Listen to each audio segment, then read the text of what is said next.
Hello friend, स्वागत है आपका एक नई वीडियो में। इसमें आज हम बात करेंगे उच्चारण स्थान से। मतलब संस्कृत में बोले चाहे हिंदी में बोले, उच्चारण स्थान जो होता है वो एक तरह से मायने रखता है कि कौन सा वर्ड जो है, कौन सा अक्षर किस जगह से बोला जाता है, उसको आज हम देखेंगे। चलिए शुरू करते हैं। सबसे पहले देखिएगा इसका पहला फार्मूला क्या है। पहला फार्मूला हमारे पास है वर्डों का उच्चारण स्थान से। पहला है हमारे पास अकुह विसर्जनीय नाम। अकुह विसर्जनीय नाम।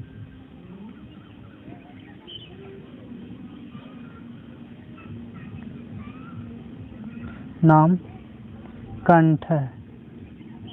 अब इसका मतलब क्या होता है समझिएगा। अ से हो गया छोटा अ और बड़ा अ। कहने का मतलब क्या कि ह्रस्व और दीर्घ ये दोनों। उसके बाद कु का मतलब होता है, कु से है आपका क वर्ग। अब क वर्ग में क्या होता है, क वर्ग में क ख ग घ अंग, ये जितने वर्ड हैं ये आएंगे। मतलब क ख ग घ और अंग ये आएंगे क वर्ग में। और जितने ह, अभी इसमें क्या है ह है, और जितने भी विसर्ग हैं वे सब क्या आएंगे, वे सब उन सब का उच्चारण स्थान जो होगा वो कंठ होगा। ठीक है, तो इस टाइप से आप क्लियर करेंगे। क्या है, पहले अ लिखा है, अकु है, तो अ लिखा है तो अ का मतलब हो गया ह्रस्व और दीर्घ दोनों अ जो हैं दोनों आएंगे। उसके बाद कु से है आपका क वर्ग। क वर्ग का मतलब हो गया क ख ग घ अंग, ये हो गया। उसके बाद अब बात करेंगे विसर्ग। अभी है तो है आपका है तो है। उसके बाद जितने भी विसर्ग होते हैं वे सब कहाँ आएंगे, ये सब आएंगे कंठ में। ठीक है, अब देखते हैं क्वेश्चन नंबर 2। कहने का मतलब दूसरा फार्मूला। दूसरा फार्मूला हमारे पास क्या है देखिए। सो फ्रेंड, दूसरा फार्मूला हमारे पास है ईचु यसा नाम ताल। अब यहाँ क्या है, ई से समझ लीजिएगा छोटी ई और बड़ी ई। कहने का मतलब ह्रस्व ई और दीर्घ ई। चू, जैसे क वर्ग में कु आया था वैसे च वर्ग में आएगा चू। चू का मतलब क्या हो गया, चू से हो गया हमारे पास च छ ज झ और ये आएंगे। उसके बाद यह आया है तो यह लिखेंगे और बड़ा वाला स। ये अब ये इन सब को हमको क्या करना है, इन सब का जो उच्चारण स्थान है वो है हमारे पास ताल। ठीक है, इस टाइप से आप क्या करेंगे इसको समझेंगे। ई से ई आपका यहाँ पे ईचू ऐसा नाम बोला गया तो ई से आपका हो गया दोनों ई छोटी बड़ी दोनों, और चू से हो गया च वर्ग च छ ज झ, और यह उसके बाद बड़ा वाला स है, उसको तालव्य स भी कहते हैं। अब तीसरा फार्मूला देखते हैं। तीसरा फार्मूला हमारे पास क्या है देखिए, री टू रसाड़ाम।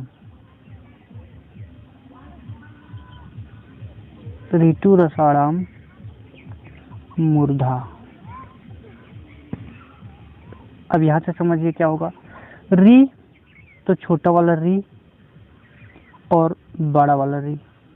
कहने का मतलब कि आपका ह्रस्व और दीर्घ दोनों री, प्लस टू है तो टू से आपका आएगा क्या, ट वर्ग। अब ट वर्ग क्या है, अब वो बताइए ट वर्ग क्या है। तो ट वर्ग का मतलब क्या हो गया, ट ठ ड ढ अड़। तो ये जितने वर्ड हैं इन सबको क्या बोला गया, ट वर्ग।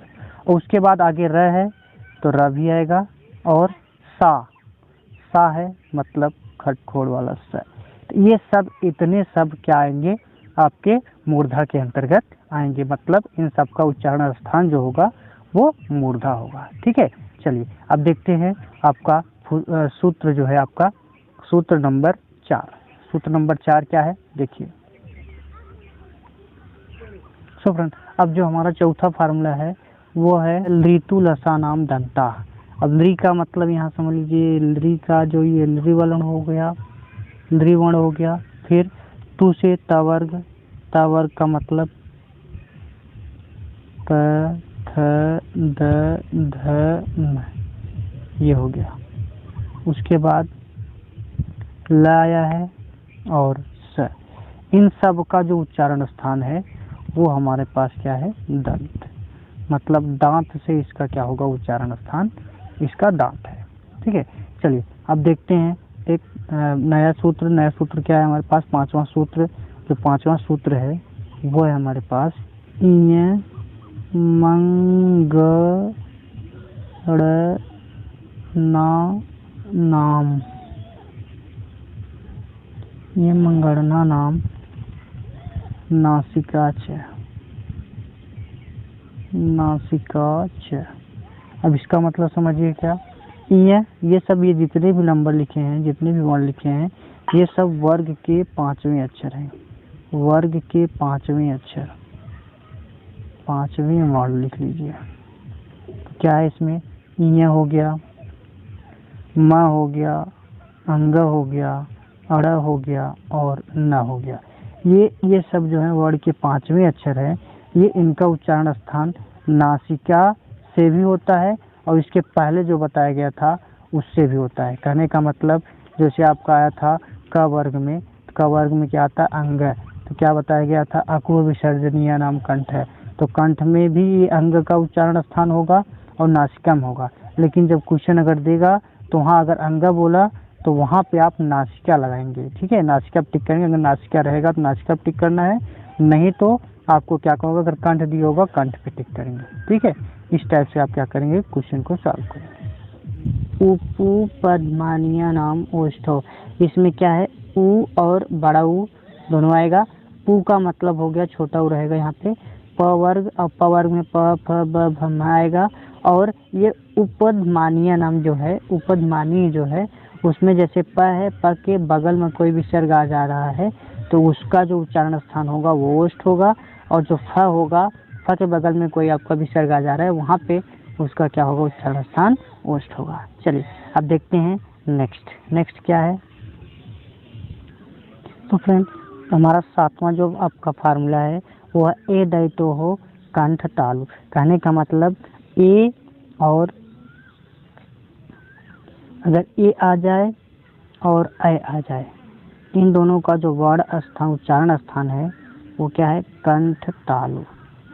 अब इसको समझिएगा कैसे, ये ए है तो ए को हम कैसे लिखते हैं, अ और प्लस में क्या आएगा, ई आएगा, और अ प्लस ई करेंगे, वृद्धि रेच पढ़े होंगे तो वहाँ मिलेगा आपको वृद्धि संधि में अ और ई जोड़ते हैं तो हमारे पास बनता है ई, और इसमें क्या होगा, अ और ए जोड़ेंगे तो ये बनेगा हमारे पास ऐ।